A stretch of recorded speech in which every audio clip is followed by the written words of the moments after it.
10 సంవత్సరాలు పరిపాలించినా కానీ వాళ్ళు చెయ్యలేంది ఈ ప్రభుత్వం గెలిచిన 7-8 నెలల్లోనే చేసింది. మరి దీన్ని బట్టే చెప్పొచ్చు రైతే రాజు అన్నదానికి కాంగ్రెస్ ప్రభుత్వం ముందుంటుందని. కాంగ్రెస్ ప్రభుత్వంలో నిజంగా కూడా రైతే రాజు. ఎందుకంటే వాళ్ళు ఏంటంటే చారానా చేసి బారానా చెప్పుకుంటారు.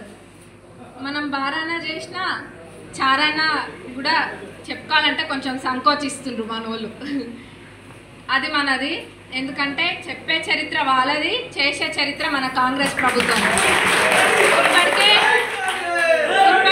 6 పథకాలలో మీ అందరికీ కూడా తెలుసు, ఇప్పటికే చాలా చేయడం జరిగింది. తప్పకుండా చేస్తుంది కాంగ్రెస్ ప్రభుత్వం. గత ప్రభుత్వానికి రాష్ట్రం అప్పచెప్పినప్పుడు ధనిక రాష్ట్రంగా ఉండే కదా, అయినా కానీ వాళ్ళేవి ఇది చేసిండ్రా, రుణమాఫీ చేయలేదు. కానీ ఇప్పుడు ఎంతో భారం ఉన్నా కానీ, ఎంతో భారంతో కూడిన విషయం ఇది అయినా కానీ ఎక్కడ కూడా వెనకడిగేయకుండా ఖచ్చితంగా చేస్తీరాలి, మనం మాట ఇచ్చినామని చెప్పి రుణమాఫీ అనేది చేయడం జరిగింది. మరి మొన్న జరిగిన ఎంపీ ఎలక్షన్స్లో అందరూ కూడా ప్రతి కార్యకర్త, కాంగ్రెస్ కార్యకర్త తిరిగి ఇంటింటికి తిరిగి తలుపు తట్టి మరి చెప్పిండ్రు గర్వంగా, మేము ఆగస్టు 15వ తారీఖు లోపల రుణమాఫీ జరుగుతుందని మా ముఖ్యమంత్రి గారు చెప్పిండ్రు.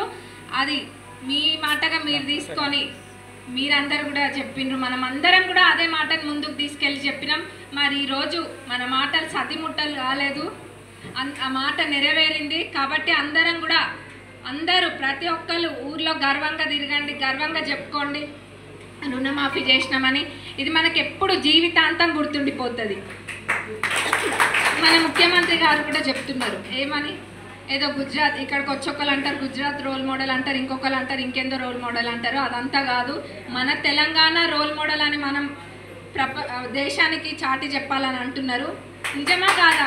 ఎక్కడైనా ఇట్లా ఏకకాలంగా